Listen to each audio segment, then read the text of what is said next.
Люди порой не замечают, что от Дома Божьего их отдаляет злой дух, используя обиду, предлагая плотские соблазны.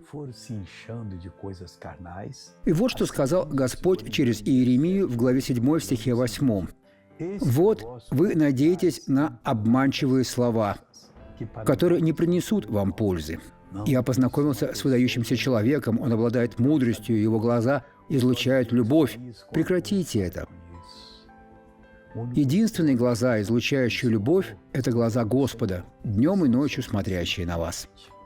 Вернитесь туда, откуда вы не спали, ушли.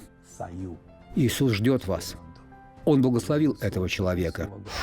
У меня были проблемы с тазом и с правой ногой. Как вы ходили? С трудом. Я не могла ходить. Покажите мне, как вы ходили.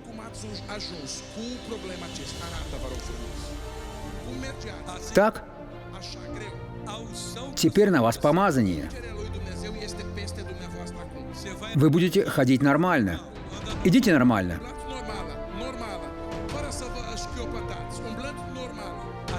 Обойдите сзади. Идите быстро. Теперь бегите. Помолимся. Отец, этот человек возвращается. Обманные, лживые слова не помогают, но Твое Слово поможет. Я обличаю зло в этой жизни и говорю: уйди во имя Иисуса. Благослови вас Бог.